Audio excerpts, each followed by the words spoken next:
Vlog. Welcome to my guys.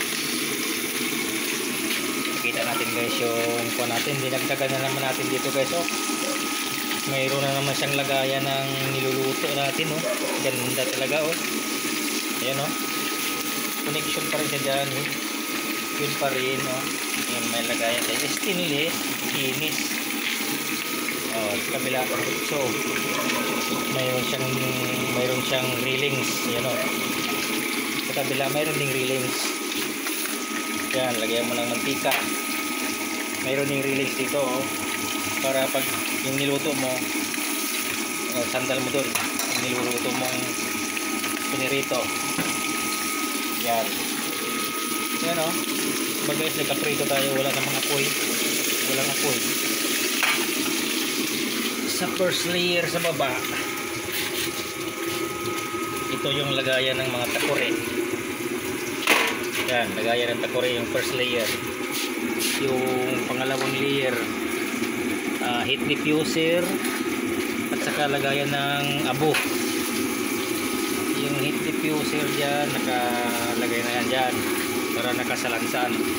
Tapos yung mga control, speed control nandito siya sa second layer. Ang mga control second layer siya naka-arrange. Ayan guys, oh. Mula sa flooring nakaangat lang ng kanyan 3 inches ang angat niya mula sa flooring.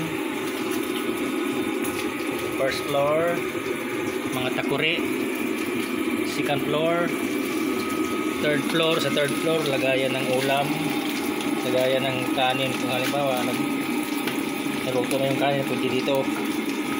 Yan, malaki yan ang ginawa ko guys, oh. Yan ang kinis. Yan, kakaiba, no? Yan, sa kabila tambutso, pwede rin salangan yan. Yan, oh. Okay guys, grabe kaganda ang ano. Wala ka nang makitang apoy eh. Yan. Kaya kalaki guys yung kala natin, oh. Oh. Ano na talaga to? Appliances na, parang appliances na style. Pure stainless lahat siya. Abot na ng kung ito guys, ang materialis ay 7K materialis pa lang. Nasa 7K materialis. Yan o. Wala yan o. O. Aray. Talsik. Yan o.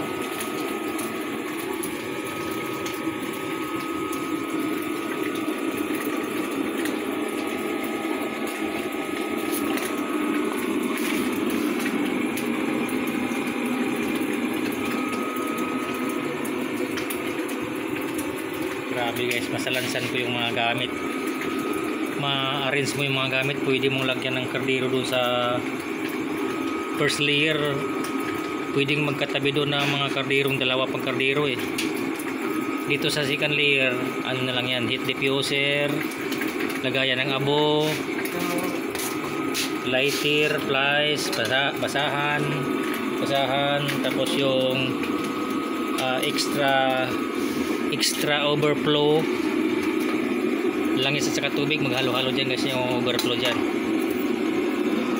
Yan. Oh, diba guys, oh, ang luwang oh, dito oh.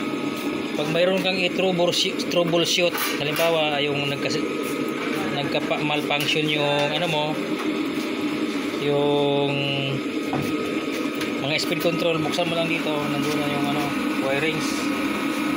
Yan yung mga wirings natin, oh. Yan. Kaya dali lang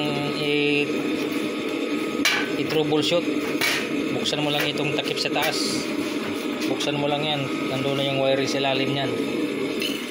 Yan. Yan guys. Napakaganda. Napaka-arrange na ito ngayon yung gawa ko ngayon. Napaka-arrange. Kompleto. So yan lang po. Pabalik-balik. Dami na nagsawa. Pero maganda ang kalalabasan lagi. Yan guys, oh, laging dinagdagan ng mga accessories. Yan lang po. God bless.